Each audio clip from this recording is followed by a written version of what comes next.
ನಾನು ಕೃಷ್ಣ ಬೈರೇಗೌಡ ಎಂಬ ಹೆಸರಿನ ನಾನು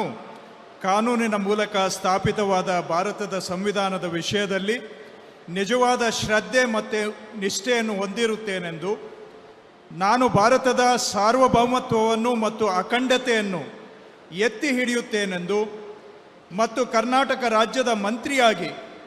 ನನ್ನ ಕರ್ತವ್ಯಗಳನ್ನು ಶ್ರದ್ಧಾಪೂರ್ವಕವಾಗಿ ಮತ್ತು ಅಂತಃಕರಣಪೂರ್ವಕವಾಗಿ ನಿರ್ವಹಿಸುತ್ತೇನೆಂದು, ಭಯ ಅಥವಾ ಪಕ್ಷಪಾತವಿಲ್ಲದೆ, ರಾಗ ದ್ವೇಷವಿಲ್ಲದೆ ಎಲ್ಲ ಬಗೆಯ ಜನರಿಗೆ ಸಂವಿಧಾನಕ್ಕೆ ಮತ್ತು ಕಾನೂನಿಗೆ ಅನುಸಾರವಾಗಿ ನ್ಯಾಯವಾದದ್ದನ್ನೇ ಮಾಡುತ್ತೇನೆಂದು ಶ್ರದ್ಧಾಪೂರ್ವಕವಾಗಿ ಪ್ರತಿಜ್ಞೆ ಮಾಡುತ್ತೇನೆ. ನಾನು ಕೃಷ್ಣ ಬೈರೇಗೌಡ ಎಂಬ ಹೆಸರಿನ ನಾನು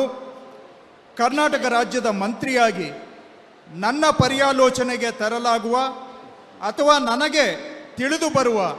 ಯಾವುದೇ ವಿಷಯವನ್ನು ರಾಜ್ಯದ ಮಂತ್ರಿಯಾಗಿ ನನ್ನ ಕರ್ತವ್ಯಗಳ ಯುಕ್ತ ನಿರ್ವಹಣೆಗೆ ಅಗತ್ಯವಾಗಬಹುದಾದ ಸಂದರ್ಭದಲ್ಲದೆ ಅನ್ಯಥಾ ಯಾರೇ ವ್ಯಕ್ತಿಗೆ ಅಥವಾ ವ್ಯಕ್ತಿಗಳಿಗೆ ಪ್ರತ್ಯಕ್ಷವಾಗಿ ಅಥವಾ ಪರೋಕ್ಷವಾಗಿ ತಿಳಿಸುವುದಿಲ್ಲ ಅಥವಾ ಬಹಿರಂಗಪಡಿಸುವುದಿಲ್ಲ ಎಂದು ಶ್ರದ್ಧಾಪೂರ್ವಕವಾಗಿ ಪ್ರತಿಜ್ಞೆ ಮಾಡುತ್ತೇನೆ.